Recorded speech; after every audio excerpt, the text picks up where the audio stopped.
ADC নির্বাচনকে সামনে রেখে ধলাইয়ের মাছলি বাজারে কংগ্রেসের নির্বাচনী সভা অনুষ্ঠিত হয়। মনু ছৈলেংটা আসনের প্রার্থী রতন পালের সমর্থনে সভায় উপস্থিত ছিলেন প্রদেশ কংগ্রেস সভাপতি আশিস কুমার শাহ সহ অন্যান্য নেতা। সবার আগে মিছিলও করা হয়।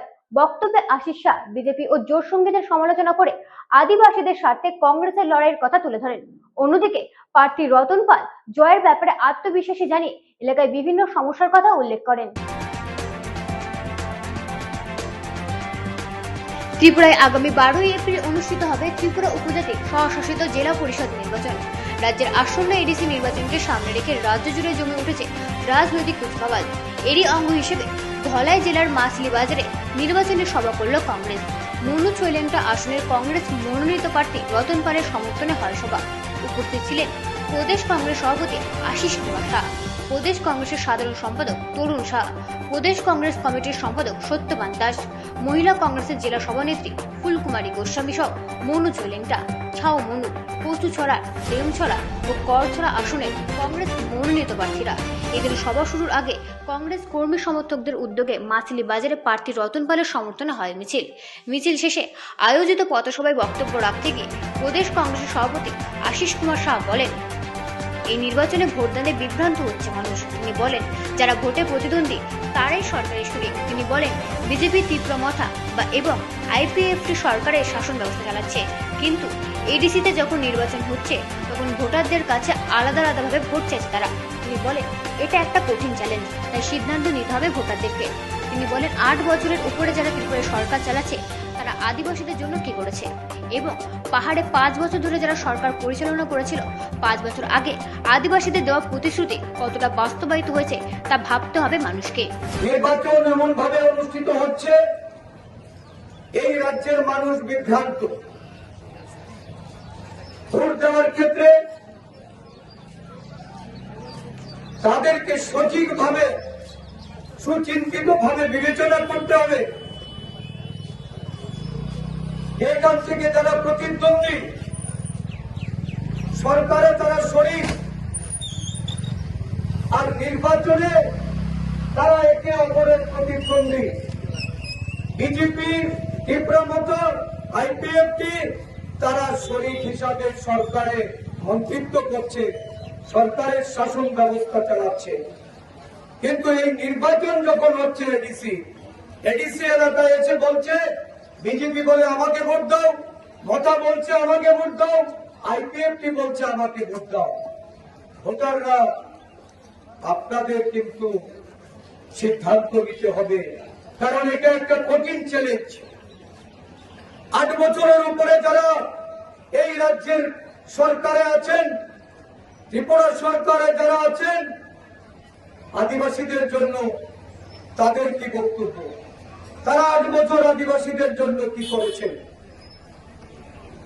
5 বছর যারা এডিসি পরিচালনা করেছেন, যারা এডিসিতে আদিবাসীদের সমর্থন নিয়ে এই এডিসির ক্ষমতায় বসেছিলেন, 5 বছর আগে যে প্রতিশ্রুতি রেখেছেন, এই প্রতিশ্রুতি কতটা বাস্তবায়ন হয়েছে? এই এডিসি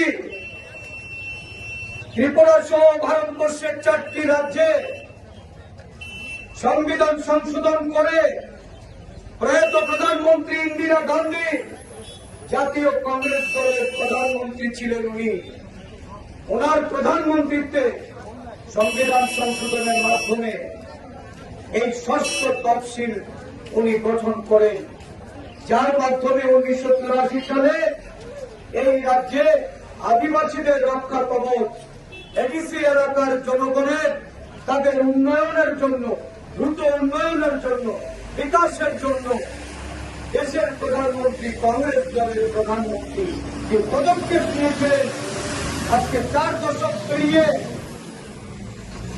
আমরা 28টি আসনে প্রতিদ্বন্দ্বিতা করছি ত্রিপুরা রাজ্যে।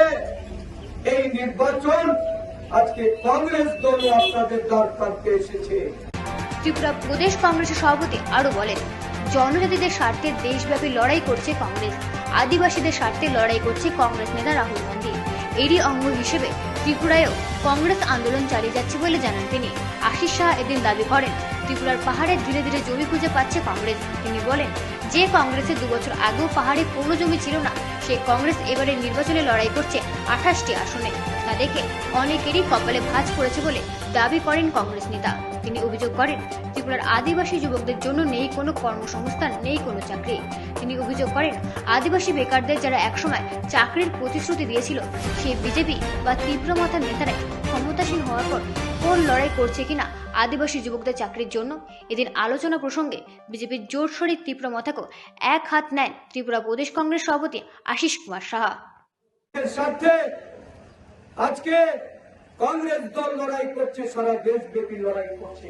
কংগ্রেস নেতা রাহুল গান্ধী আদিবাসীদের জন্য লড়াই করছে, সংবিধানের সংরক্ষণ বাঁচানোর জন্য। যারা সংরক্ষণ মুছে দিতে চায়, যারা সংবিধান পাল্টে দিতে চায়, তাদের বিরুদ্ধাচরণ করে রাহুল গান্ধীজি দেশব্যাপী যে গণ আন্দোলন তৈরি করেছে, এই আন্দোলন ত্রিপুরা রাজ্যেও জাতীয় কংগ্রেস চালিয়ে যাচ্ছে। আজকে জাতীয় কংগ্রেস ধীরে ধীরে পাহাড়ের জমি খুঁজে পাচ্ছে। অনেকেই চিন্তিত, অনেকের কপালে ভাঁজ পড়েছে যে কংগ্রেস 2 বছর আগেও এই পাহাড়ে কোথাও তাদের জমি ছিল না, পা রাখার জায়গা ছিল না। আজকে কংগ্রেস 28 আসনে তাদের যে প্রতিদ্বন্দ্বী, তাদের বিরুদ্ধে লড়াই করছে। কারণ আদিবাসী যুবক, আদিবাসী যারা বেকার যুবক, এই যুবকরা আজকে তাদের কর্মসংস্থান নেই, সরকারি চাকরি নেই। ব্যাকলগের সংখ্যা 56,000 সারা রাজ্যে, তার মধ্যে আদিবাসী সহ দলিত তাদের ব্যাকলগ হয়েছে প্রায় 20,000-এর উপরে। চাকরি কে দেবে? চাকরি বিজেপি দেবে, তার শরীর তীব্র মতো দেবে। তারা চাকরির কথা যুবক যুবতীদের শুনিয়েছিল এক সময়, কিন্তু ক্ষমতাসীন হওয়ার পর আজকে এই রাজ্যের কোন বিজেপি নেতা, কোন মাথার নেতা যুবকদের চাকরির জন্য লড়াই করে না। কিসের লড়াই এটা? নীতি লড়াই, one last fight, no compromise. যারা বলেছে আজকে তাদেরকে কম্প্রোমাইজ করে ওই ক্ষমতা ভাগাভাগি করতে সরকারে গিয়েছে। এদিনের নির্বাচনী সভা থেকে নিজের জয় নিয়ে যথেষ্ট আত্মবিশ্বাসী দেখা গেল প্রার্থী রতন পালকে। প্রতিক্রিয়া দিতে গিয়ে প্রার্থী বলেন, বাড়ি বাড়ি প্রচারে ব্যাপক সাড়া মিলছে ভোটারদের। মনু চৈলেন্টা কেন্দ্র থেকে নির্বাচনে বিপুল ভোটে জয়ী হবেন বলে এদিন প্রত্যয়ের সঙ্গে জানালেন প্রার্থী। তিনি বলেন, এডিসি এলাকায় বর্তমানে শিক্ষা প্রতিষ্ঠান থাকলেও নেই শিক্ষক, ঘরে ঘরে পাইপলাইন পৌঁছায়নি জল, বেহাল অবস্থা রাস্তাঘাটে, রেগার কাজও নেই পর্যাপ্ত। ফলে বিপন্ন হয়ে পড়েছে উপজাতি এলাকার মানুষের জীবন। ফলে এই নির্বাচনে কংগ্রেসকে জয়ী করতে মানুষ মত প্রকাশ করছেন বলে জানালেন প্রার্থী। মনু চৈলেন্টাতে 100% আশাবাদী। আমি ডোর টু ডোর প্রোগ্রাম করছি, ভালো সারা। এবার নির্বাচনটা খুবই টাফ হবে, নীরব বিপ্লব হবে। আমি 100% আশাবাদী এই কেন্দ্র থেকে নির্বাচিত। বর্তমানে রাজ্য সরকার যেভাবে তাদের মুখের কথা, কাজের কোনো কথা নাই।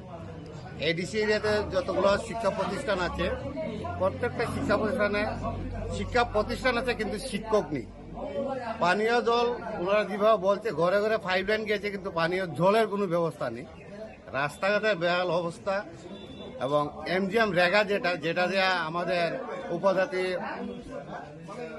এলাকাতে যেভাবে এই রেগার উপরে নির্ভরশীল, সেই রেগাটা পর্যন্ত বন্ধ হয়ে গেছে। তার জন্য অত্র এলাকার জনগণরা যে নিজের জীবন বিপন্ন, তার জন্য ওনারা এখন মুখ ঘুরিয়ে নিয়েছেন।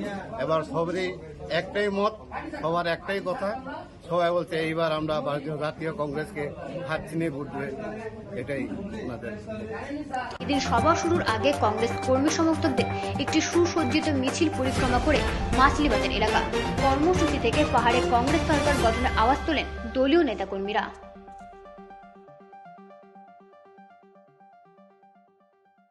ব্যুরো রিপোর্ট, রাত দিন নিউজ নেটওয়ার্ক।